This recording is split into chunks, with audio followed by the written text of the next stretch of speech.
para ustaz dan ustazah serta anak-anakku semua yang berbahagia. Hari ini dalam acara upacara bendera di pondok pesantren kita, ada beberapa hal yang ingin kita sampaikan dan kita ingatkan bahwa sesungguhnya Allah memerintahkan kepada kita semua untuk senantiasa membaca apa yang tertulis dan apa yang tidak tertulis. Dengan ungkapan pendek, di awal diturunkan wahyu itu, Iqra, bacalah. Indahnya ayat ini, Allah tidak menyebutkan maf'ul di saat ayat itu diturunkan. Iqra. Apa yang akan kita baca? Apa yang akan menjadi patokan akan kita baca? Seakan Allah mengatakan bahwa sesungguhnya apa yang akan kita baca itu terlalu banyak di jagat raya ini, baik yang tertulis ataupun tidak tertulis.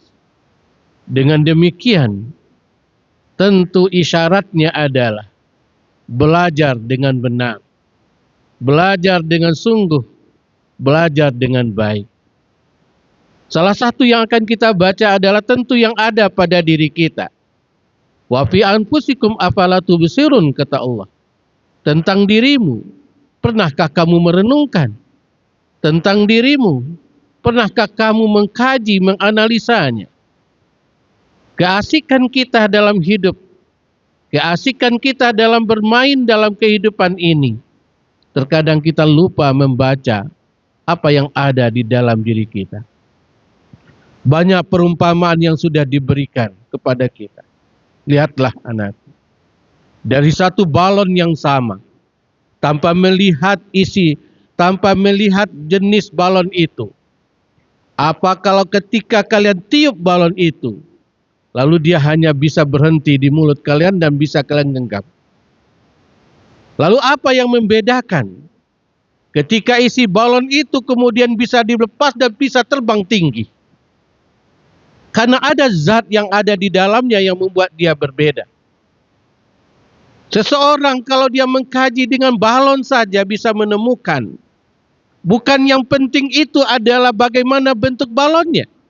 Apakah warna biru, warna hijau, ataupun warna hitam sekalipun. Bukan itu yang penting dari balon itu. Tetapi yang sangat penting adalah apa yang ada di dalam balon itu. Apa yang kita isikan ke dalam balon itu. Semakin baik kita isikan, maka dia mungkin bisa akan berperan lebih baik. Begitu juga diri ini. Berapapun dan bagaimanapun bentuk kita semua, mau hitam kita, mau putih kita, mau abu-abu kita, semuanya, bukan itu yang penting bagi diri kita.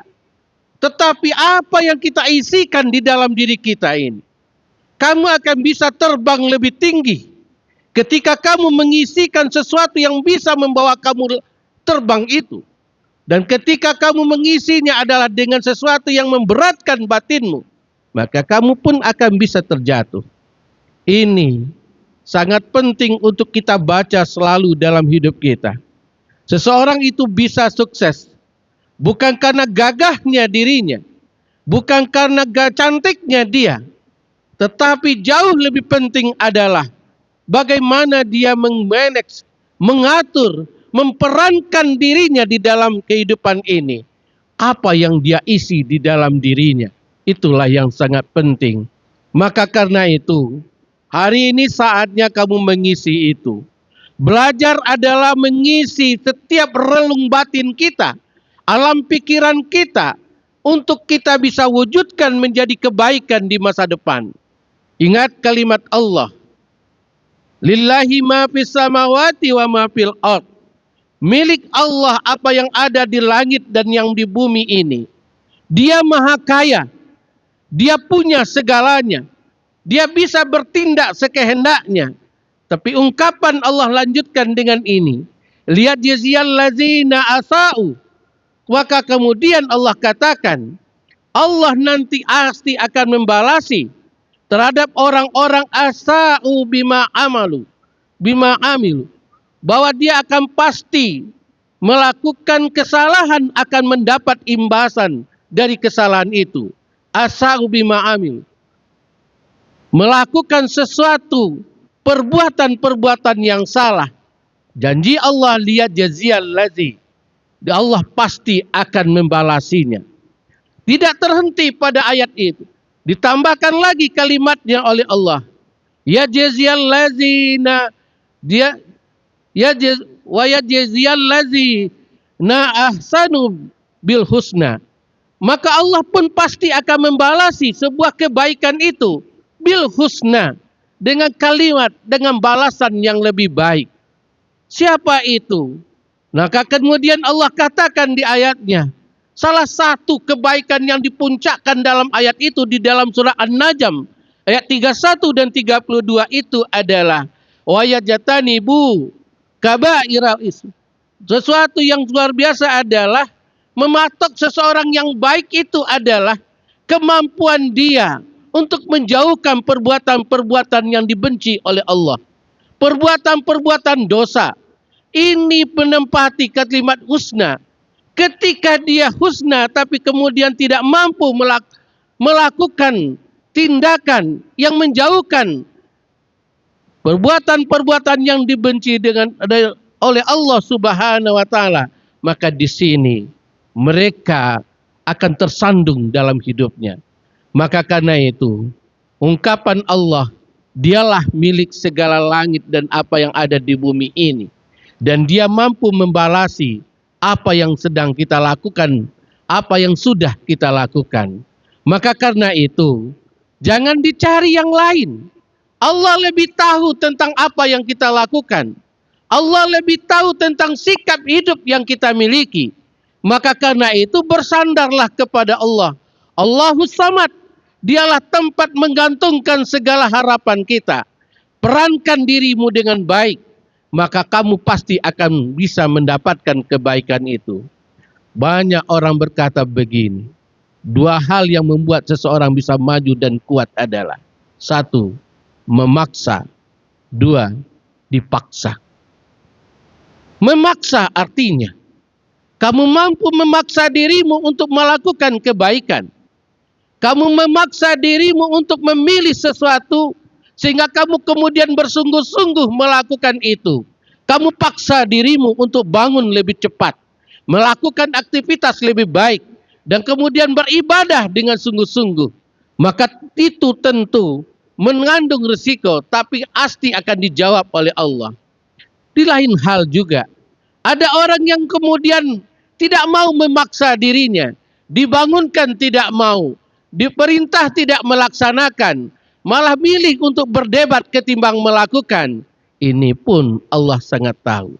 Hal inilah yang kemudian akan membedakan antara satu kamu dengan yang lain. Hari ini, sesuai dengan juga di upacara ini, ada yang memilih untuk beraktif di IP3HNA. Ada yang kemudian memilih untuk tidak ikut di sana.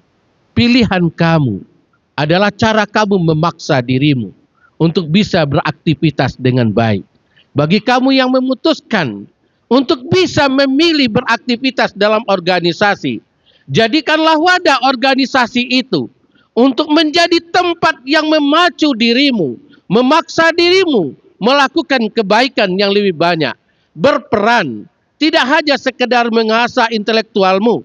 Lebih jauh dari itu adalah mengasah kepedulianmu, merasa empatimu, mengasah rasa yang ada di dalam dirimu itu untuk melakukan tindakan dengan kepedulian daripada orang lain. Hari ini kita sudah mencanangkan, anakku. Bahkan saya selalu bilang kepadamu, jika sampah kita temukan di sembarang tempat di pondok ini, kita harus berani membayar.